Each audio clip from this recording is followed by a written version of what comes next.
Salamu za Kalvari katika jina la Yesu Kristo. Bwana Yesu asifiwe. Ninaamini kwamba umeweza na kuamka ukiwa salama na umeweza na kumshukuru Mwenyezi Mungu, Mungu ambaye atuachi, Mungu ambaye hutembea pamoja nasi kila wakati katika majira yoyote yale.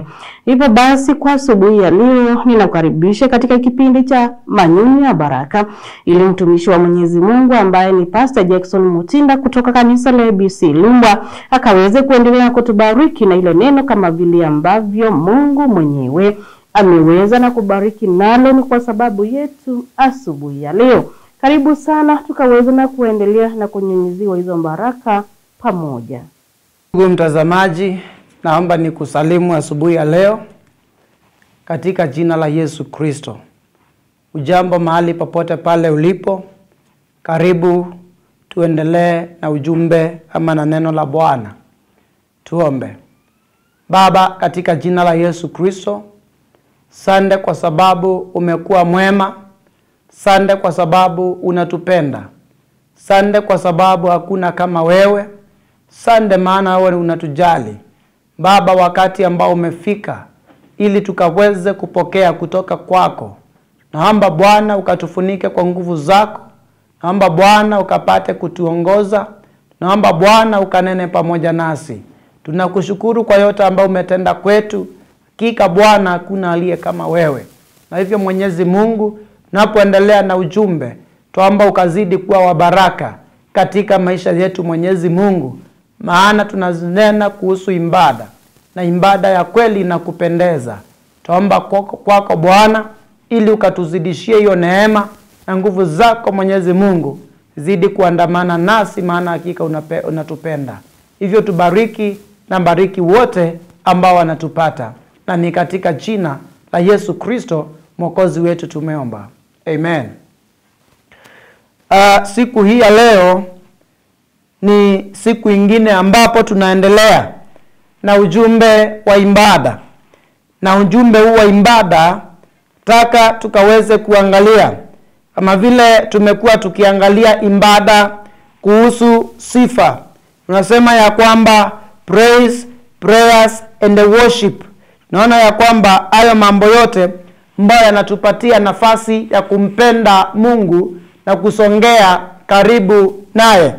Na hivyo nilikuwa ninajaribu kufikiria na kuwaza wimbo ambao uliweza kuimbwa na wengine, na wakasema twasongea mbele zako Bwana wa mabwana. Yani it's like they are seeking permission to God.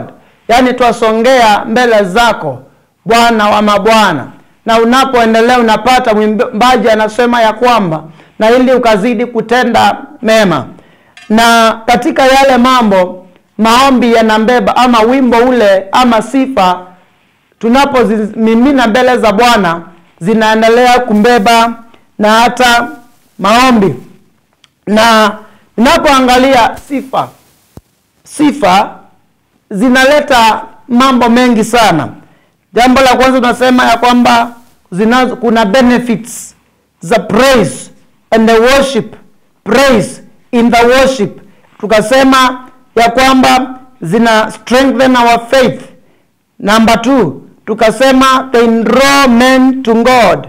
Na number 3, sasa tunasema draws us closer to God, according to James chapter number 4 and verse number 8.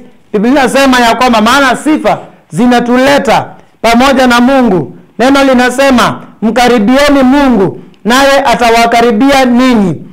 Itakaseni mikono yenu enyi wenye dhambi, na kuisafisha mioyo yenu enyi wenye nia mbili. Kwa hivyo sifa hizi, wakati ambapo tunaingia katika sifa na tunasema ya kwamba they draw or praises draws us closer to God.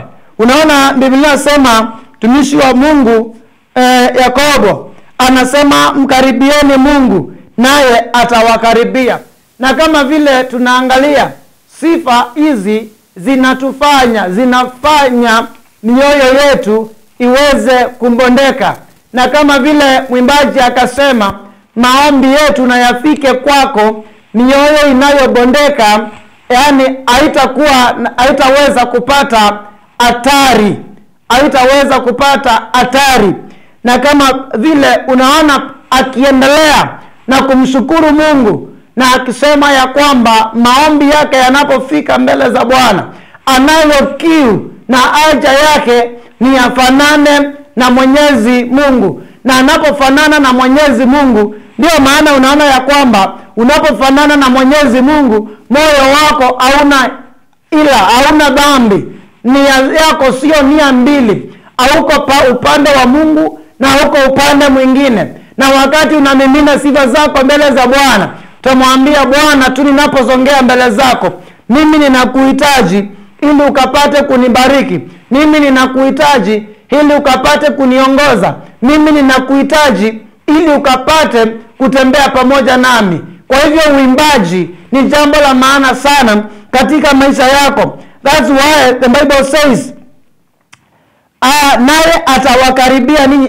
Yani hapa ni kama unapomfanyia Bwana sifa na yeye anakuwa karibu. Lazima katika maisha yako uwe na kitu ambacho kinaweza kumfuta Mwenyezi Mungu. Maana wakati umemfuta Mungu na akakukaribia na akawa karibu na yeye, basi anafungua moyo wako na unaanza kutafakari kama ni mbinguni. Je, mbinguni kama vile wanadamu wamekuwa wakiongea sana ni furaha na hata kusifu ama kuimba sana, basi utakuwa unafungua mawazo yako na unaangalia mbinguni, je kutakuwa na nini?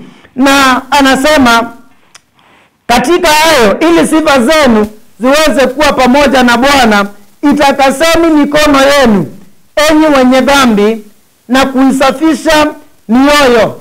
Utakaso unaambatana pamoja na sifa. Yani unapojitakasa, unapompelekea Bwana ama unapompa Bwana sifa zako, unapompatia yeye, yani unapomshangilia, basi na yeye anakuwa karibu pamoja. Na unaona anasema enyi wenye dhambi na kuisafisha mioyo yenu. Kwa hiyo sifa zinakufanya na hata wewe uweze kuwa karibu na Bwana, na Bwana azidi kukuinua, na Bwana azidi kukutakasa.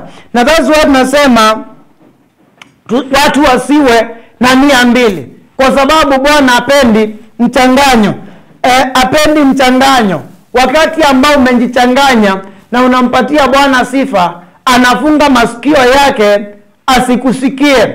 Kiangalia in the book of Isaiah chapter number 59, anasema yaani yeye anataka kuwa karibu nasi, lakini dhambi zetu ndizo zinatupeleka mbali na uso wake, na mkono wake sio mfupi, yaani ambao hauwezi akatuokoa. Kwa hivyo sisi hali hii ya kujitakasa Bwana anaikumbali, na Bwana anatupenda kwa sababu ya hali kama hiyo. Pendo mtazamaji, ni vizuri wakati unapomfanyia Bwana ibada, andaa moyo wako sana ili uweze kupokea. Hata wakati wa neno, ingia kabla hujasoma neno la Bwana, ingia katika sifa, na utapata ya kwamba neno la Bwana linaingia na upenyo wa kipekee katika maisha yako. Bwana atubariki, Bwana akubariki na kuongoze wakati unapozingatia mafundisho haya ya sifa. Baba, katika jina la Yesu Kristo, asante kwa sababu ya neno lako ambalo linatufundisha zaidi kwa ajili ya ibada. Na tukaona ya kwamba ibada inatuleta sisi pamoja ama karibu na wewe. Tunaomba kwako Bwana ukazidi kutuongoza na hata kutufikia katika njia zako za kiimani Bwana. Asante Bwana kwa sababu tutakapokuwa tunaleta ibada ya kweli mbele zako, na wewe utatubariki. Bariki mpendwa mtazamaji na uweze kumuongoza, na hata mfalme, huenda kuna wengine wanasema ya kwamba na wanahitaji nguvu waweze kuingia katika sifa, na ukawabarikie pale. Baba, tunawaombea hizo nguvu kwako ili zikaweze kuwakalia katika yote, na ni katika jina la Yesu Kristo Mwokozi wetu tumeomba, amen. Asubuhi leo tumeweza na kujua kwamba faida nyingine kupitia yani ile ambayo ni ya kupitia kusifu na kuabudu. Tumeweza na kujua kwamba huiridhisha nafsi. Wakati ambapo umeweza na kusifu, umeweza na kuimba pale, yani umeweza na kumimina sifa zote kwa Mwenyezi Mungu. Yani hata na wewe unahisi kwamba umeweza na kuridhika ndani ya nafsi yako. So kusifu na kuabudu hudhihirisha roho. Unahisi kwamba kweli kabisa umetosheka. Yani unahisi kwamba hata maisha yako unaona kwamba Mwenyezi Mungu ameweza na kunitembelea kwa njia ya kipekee. Unahisi kwamba Mwenyezi Mungu ameweza na kunisikia kweli. Vile ambavyo nimeweza na kusikia, nimeridhika roho.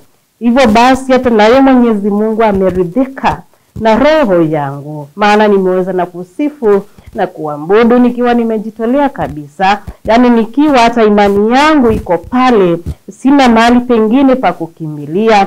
Sioni mwingine yule ambaye naweza na kumuelezea yote ambayo ni yale ambayo ninataka akaweza na kunitendea. Sina mwingine, wala ni huyo Mwenyezi Mungu. Yani kupitia hiyo sifa, kupitia hiyo yani kuabudu kwenyewe, unahisi kwamba umeweza na kuridhika.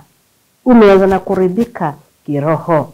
Hivyo basi kusifu na kuabudu kuna faida yake ya kuhisi umeweza na kuridhika rohoni mwako. Kuwa na wakati mwema, kuwa na siku njema, na mchungaji Mungu akuonee mema yake na neema yake ikaweza na kukutosha. Tupatane hapo saa 3:30 jioni ili tukaweza na kubarikiwa tena kupitia marudio ya hiki kipindi. Bye bye.